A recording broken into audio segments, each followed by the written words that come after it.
Photo చూపించాడంట.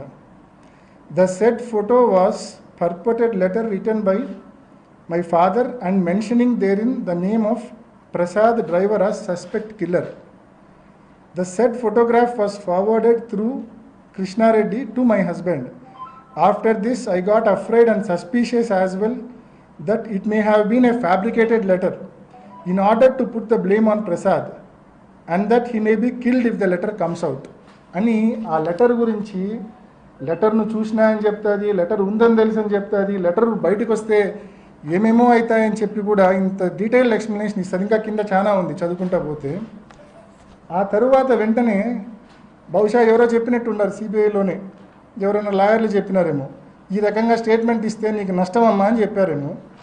ఇమ్మీడియట్గా నెల రోజులు జరగకముందే, ఇది జూలై 2020, 28 జూలై 2020, ఇది 27 ఆగస్ట్ 2020, కరెక్ట్గా నెల రోజుల వ్యవధిలో ఏమంటుంది, ఆ లెటర్ ఉన్న విషయమే నాకు తెలియదు, అంతా తూచ్, నాకు లెటర్ నేను చూడలే, లెటర్ గురించి నాకు తెలియదు, అంతా తూచ్, నేను లెటర్ను కేవలం రాహుల్ దేవ్ శర్మ పులివెందులకు రీచ్ అయినాక సాయంకాలం రాహుల్ దేవ్ శర్మ చూపిస్తేనే చూసినా తప్ప నాకు లెటర్ గురించి ఏమీ తెలియదని చెప్పి వెంటనే తప్పించుకుంటుంది. సిబిఐకి ఇచ్చిన వాంగ్మూలాలండి ఇవన్నీ కూడా. ఈజ్ దిస్ న్యాచురల్ జస్టిస్ అని నేను అడుగుతా ఉన్నా, సునీతక్కను అడుగుతా ఉన్నా, సిబిఐని కూడా అడుగుతా ఉన్నా. ఇది న్యాచురల్ జస్టిసా? సామాన్యుడికి ఇది సాధ్యమేనా? సిబిఐ దగ్గర ఒక వాంగ్మూలం ఇచ్చి నెల తిరగకుండానే నా వాంగ్మూలం అది కాదు, నేను అసలు చూడలే వినలే, దాని గురించి నాకు ఏమీ తెలియదంటే అటువంటి వాంగ్మూలం అసలు రికార్డు చేస్తారా? నెల తిరగకుండానే వాంగ్మూలం, మళ్ళీ రెండో వాంగ్మూలం నాకేం తెలియదంటే రికార్డ్ చేశారు. మీ అందరికీ కాపీస్ ఇస్తున్నా, ఇప్పుడు మీ అందరికి కూడా 10 కాపీస్ మీ అందరికి ఇస్తా ఉన్నా. అండ్ అంటే ఈ మాదిరి దస్తగిరి కూడా ఇంకో నెల తర్వాత పోయి నాకేం సంబంధం లేదు అంటే అంతా తూచి నేను చెప్పింది అంటే అయిపోతుందా? తూచి అవుతుందా ఇది? అంటే ఏ రకంగా ఒక విచారణ సంస్థ, ఒక సునీతక్క, ఒక దస్తగిరి లాలూచి పెడితే ఏ రకంగా ఉంటుందనే దానికి ఇదొక ఉదాహరణ. ఇంకోటండి, ఆ వీడియో ఓపెన్ చేసాం అంతకుముందు 4 minutes. ఇంకోటి ఇన్సిడెంట్ జరిగిన వెంటనే, ఇది కూడా వీళ్ళ యొక్క ఒప్పందం చూపించే వీడియోనే. ఇది కూడా ఇన్సిడెంట్ జరిగిన వెంటనే ఒక 2 వారాలకు సునీతక్క ప్రెస్ మీట్ పెడుతుంది, 10 రోజుల్లోనే అనుకుంటా.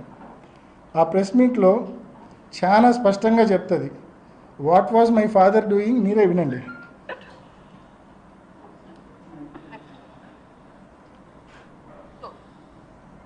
ఎందుకు ఇట్లా జరుగుతుంది, what exactly is happening behind the scenes?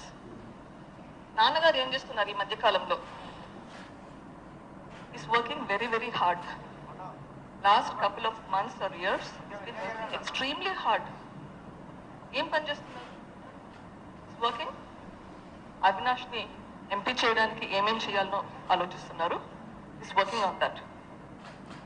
జగనన్నని CM చేయడానికి ఏమేం చేయాలో He's working on that. నాన్న చనిపోయింది 15th మార్నింగ్ అయితే 14th ఈవినింగ్ రాత్రి 10 గంటల వరకు కూడా జమ్మల్మడుగులో లాస్ట్ మీటింగ్ అల్లే ప్రభావతమ్మ గారితో, అక్కడ local leader, trying to convince Alle Prabhavathamma garu aunty garu to support Avinash. This has been his agenda, trying to raise people's support so that Avinash would win in the elections. మన సునీతక్క మాట్లాడింది సరిగ్గా